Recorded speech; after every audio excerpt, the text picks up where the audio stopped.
Pemirsa, belakangan ini sedang terjadi fenomena alam yang bikin kita sebenarnya bertanya-tanya. Ini kan seharusnya sudah masuk musim kemarau begitu ya, tapi kok malah hujan. Nah, bahkan beberapa wilayah di Indonesia ada yang mengalami banjir. Sebenarnya ada apa? Ini yang kami coba bahas dalam Metropedia kali ini.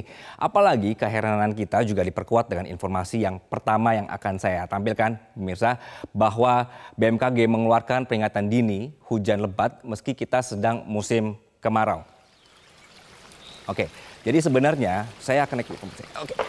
Sebenarnya pemirsa, jadi menurut Kepala BMKG Dwi Korita Karnawati, musim kemarau itu kriterianya adalah curah hujan rata-rata bulanan, di mana curah hujan rata-rata rendah dapat mencapai 20 mm bahkan sampai 0 mm.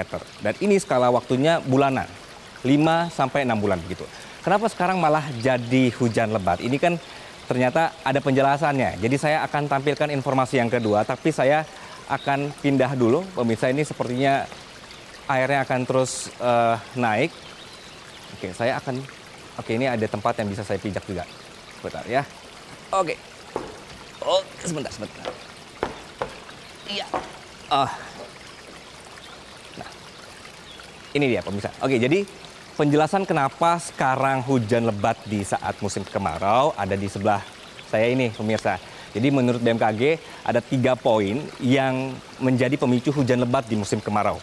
Ada yang disebut dengan fenomena Madden-Julian Oscillation atau disingkat dengan MJO. Ini poin yang di atas yang pertama ya. Kemudian ada Rossby Equatorial dan gelombang Kelvin. Ini semua namanya bagus-bagus. Siapa tahu jadi inspirasi Anda untuk nama. Kayak misalnya Anggi Hasibuan Madden-Julian Oscillation gitu ya, keren ya. Tapi anyway, MJO ini, kemudian terus gelombang Rossby Equatorial dan juga gelombang Kelvin adalah dinamika atmosfer yang mengindikasikan adanya pola konvektivitas dan bisa menimbulkan potensi pertumbuhan awan hujan dalam skala yang luas di sekitar wilayah fase aktif yang dilewatinya. Bahasa mudahnya begini deh, jadi ada pergerakan arak-arakan kumpulan awan hujan yang masih bergerak dari arah Samudra Hindia bagian ekuator sedang memasuki wilayah Indonesia. Nah, fenomena ini sangat dinamis, terutama MJO atau Madden-Julian Oscillation ini akan selalu terulang kembali dalam waktu 30 sampai 40 hari. Nah, BMKG juga membaca ada pola belokan dan perlambatan angin di sekitar wilayah Indonesia yang dipicu oleh adanya pola sirkulasi di sekitar wilayah Samudra Pasifik utara Papua Barat. Kondisi ini juga bisa turut memicu peningkatan pertumbuhan awan hujan. Begitu.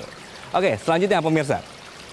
BMKG ini menjelaskan bahwa curah hujan tinggi ini terjadi karena dipengaruhi oleh faktor geografis. Karena terletak di garis ekuator dan juga diapit oleh 2 benua besar dan 2 samudra luas, sehingga tidak heran ada bagian Indonesia yang sedang kemarau dan lama tidak hujan, namun sebagian wilayah lainnya justru sedang banyak hujan yang bisa memicu bencana hidrometeorologi.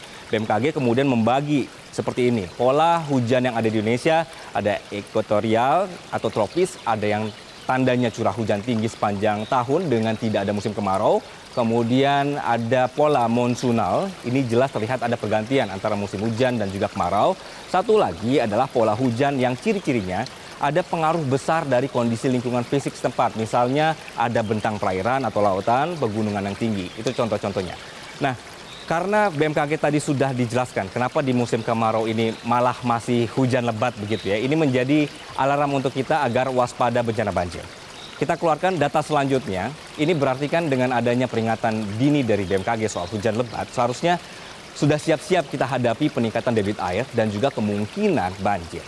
Nah, untuk daerah pesisir juga sudah harus waspada gelombang tinggi dan pengaruhnya terjadi banjirop.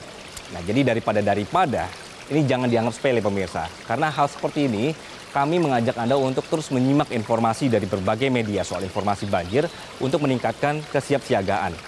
Cek kondisi rumah Anda, lingkungan Anda, kemana harus Anda evakuasi seandainya banjir ini tidak bisa dihindari, dan dipersiapkan mitigasi pribadinya. Begitu. Jadi dorong pemerintah di lingkungan Anda seperti RT, RW, dan Pemda untuk siap prosedur mitigasinya.